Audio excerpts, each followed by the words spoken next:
Disclaimer, ये anime हमारा नहीं है, हमने सिर्फ इसे एक्सप्लेन किया है। दोस्तों, स्वागत है आपका ड्रैगन बॉल जी की एक न्यू वीडियो में। तो यार, इस वीडियो में हम करने वाले हैं ड्रैगन बॉल जी की एपिसोड 235 का एक्सप्लेनेशन। तो वीडियो शुरू करने से पहले अगर आपने इससे पहले की एपिसोड नहीं देखी तो जल्दी से जाकर देख लें, लिंक मैंने डिस्क्रिप्शन में दे दिया है। तो बिना टाइम वेस्ट करे वीडियो शुरू करते हैं। लास्ट एपिसोड में हमने देखा था कि माजिन वेजिटा तुरंत ही माजिन बू के पास जाने के लिए शिप को डिस्ट्रॉय करने का डिसाइड करता है। एपिसोड शुरू होती है बैटलफील्ड से, जहां गोटेन एंड ट्रंक्स भी पहुंच जाते हैं एंड पिक्लो को देखते हुए उसके क्रिएटर को अप्रिशिएट करते हैं कि उसकी बनाई हुई मूर्ति तो बिल्कुल ही असली लग रही है। और साथ में ट्रंक्स उसे मुक्का मारकर चेक करता है कि ये कितनी स्ट्रॉन्ग है, जिससे पिक्लो के टुकड़े टुकड़े हो जाते हैं। जिसे देख गोटेन ट्रंक्स पे अग्रेसिव होता है कि उसने इतनी एक्सपेंसिव मूर्ति को तोड़ डाला। पिक्लो तो बहुत ही ज्यादा नाराज होंगे एंड तभी वो बू और बाकी सबको देख के चौंक जाते हैं, पर उन्हें कंफर्म नहीं होता कि उनमें से बू कौन है। तो वो बबड़ी को ही माजिन बू डिक्लेयर कर देते हैं। देन वो गोकू एंड बाकी सब के बारे में एक दूसरे से पूछते रहते हैं कि अगर सारे बुरे लोग यहाँ पर हैं तो गोकू और बाकी के लोग कहाँ चले गए। जबकि यहाँ माजिन बू दबोरा को खाने का डिसाइड करता है, लेकिन उसके अपोजिट दबोरा बू से काफी ज्यादा चिढ़ जाता है और पावर अप करके बू को बुरी तरह पीटने लगता है एंड मार मार के पत्थरों के नीचे दबा देता है। पर इस सब के बाद भी बू को एक भी स्क्रैच नहीं आती, लेकिन दबोरा भी हार नहीं मानता और पूरी ताकत का यूज करते हुए उसका अल्टीमेट अटैक करता है। अटैक करने के बाद बबड़ी के पास आ जाता है और उसे चिढ़ाता रहता है कि यही है उसका सबसे पावरफुल वॉरियर। जबकि बबड़ी दबोरा पे अग्रेसिव हो जाता है और उसे वार्न करता है कि अगर उसने फिर से मजाक उड़ाने की कोशिश की तो उसे सजा मिलेगी। जबकि इस तरफ माजिन बू छोटे बच्चों के जैसे खेलते हुए धुएं से बाहर आ जाता है एंड दबोरा समझ जाता है कि इसे जितनी भी चोट पहुंचाई जाए सब कुछ बेकार है। ये हर चीज कोई बलून की तरह ऑब्जर्व कर देता है। शायद इसी कारण ही ये सृष्टि का सबसे ताकतवर योद्धा माना जाता है एंड ये सब सोचते हुए डिसाइड करता है कि ये भले ही सब कुछ ऑब्जर्व कर सकता है,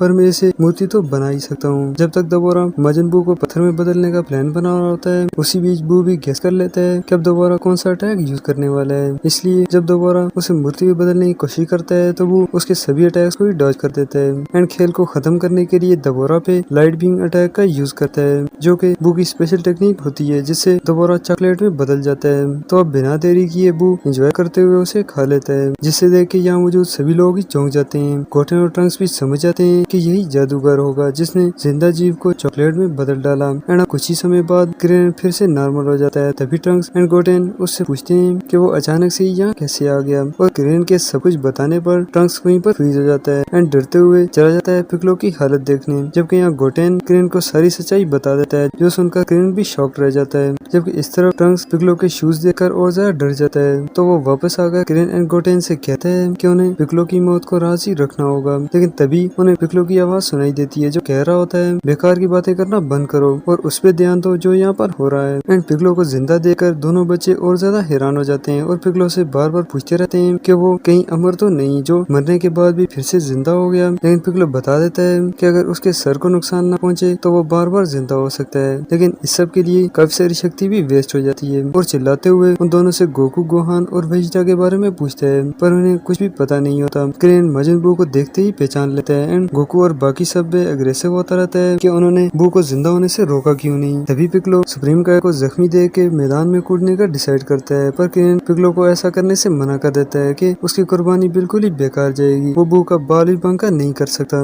इस तरफ बू सुप्रीम काय को कैंडी बनाने के लिए लाइट बीम प्रिपेयर कर रहा होता है, लेकिन सुप्रीम काय की किस्मत अच्छी होती है कि अचानक ही वहाँ पर काफी बड़ा धमाका होता है, जिससे बू और बबड़ी दोनों ही डिस्ट्रैक्ट हो जाते हैं एंड धमाके के बाद बबड़ी उसके जहाज को टुकड़े टुकड़े होते देख एक बार फिर से रोने लगता है कि अब वो इस ग्रह से वापस कैसे जाएगा, और क्यूरियस होते हुए देखता रहता है कि आखिर ये किसने किया। तभी धुआं खत्म होने के बाद वेजिटा को देख के चौंक जाता है, जबकि ये लोग एक्साइटेड होते हैं उसे देख के एंड अब बबड़ी वेजिटा को ब्लेम करता रहता है कि उसकी हिम्मत भी कैसी हुई अपने ही मालिक के अगेंस्ट जाने की। तो वेजिटा स्माइल करते हुए कहता है, माफ करना मालिक बबड़ी, मैं अपना काम पूरा करने के बाद काफी समय तक तुम्हारा इंतजार करता रहा, पर तुमने मुझे वापस ही नहीं बुलाया, इसलिए मुझे जहाज को डिस्ट्रॉय करना पड़ा। लेकिन बबड़ी ये सब सुन करके भी शांत नहीं होता और माजिन बू को ऑर्डर देता है वेजिटा को भी खाने का। वेजिटा ये सुन करके कहता है, ओह तो ये है माजिन बू, और बू से कहता है इसका मतलब तुम ही वो शैतान हो जिसने गोहान को मार डाला। एंड वेजिटा के ये कहते ही पिक्लो शॉक्ड रह जाता है, क्योंकि यहाँ पिक्लो उसके बड़े कानों का फायदा उठाते हुए वेजिटा की बात सुन लेता है, पर उसके अलावा यहाँ और कोई भी नहीं सुन पाता। एंड पिक्लो की हालत खराब होते देख ट्रंक्स पूछने की कोशिश करता रहता है कि आखिर उसके डैड ने ऐसा क्या बोला जिससे वो इतना ज्यादा परेशान हो गए, लेकिन पिक्लो उन्हें कुछ भी नहीं बताता, ये सोच करके कि गोटेन इसे बिल्कुल भी बर्दाश्त नहीं कर पाएगा। एंड इसी बीच वेजिटा ने माजिन बू को मोटा बद्दा जी भी बोल दिया होता है, जिस कारण वो काफी ज्यादा अग्रेसिव हो जाता है और पावर अप करने लगता है वेजिटा को मारने के लिए। जबकि वेजिटा ने गो को अपने ऊपर इतना ज्यादा हावी कर रखा होता है कि उसे माजिन बू में भी गो के इल्यूजन दिखते रहते हैं। फ्रीजा और सेल वाले इंसिडेंट को याद करते हुए मन ही मन में कहता है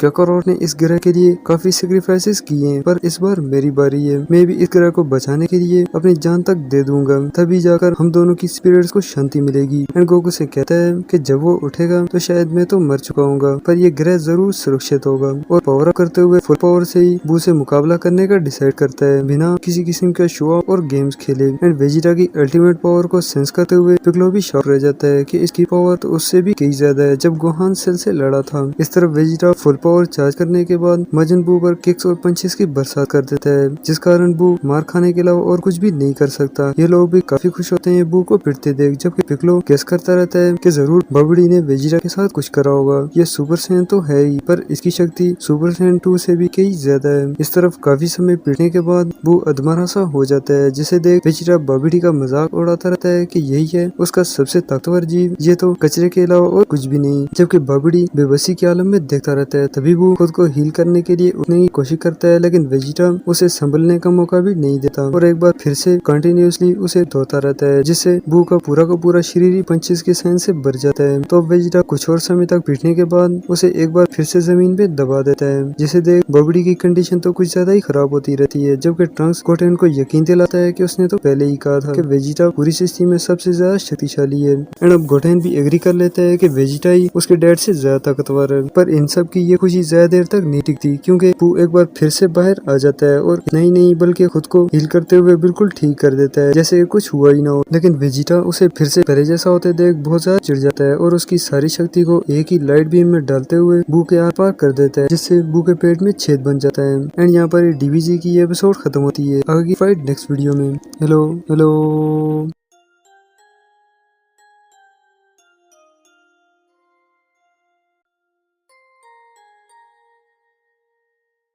कैसी लगी कमेंट्स में जरूर बताना। लाइक शेयर और चैनल को सब्सक्राइब करना भी मत भूलिएगा, क्योंकि इससे जब भी मैं न्यू वीडियो डालूंगा आपको नोटिफिकेशन मिल जाएगा। मिलते हैं नेक्स्ट वीडियो में।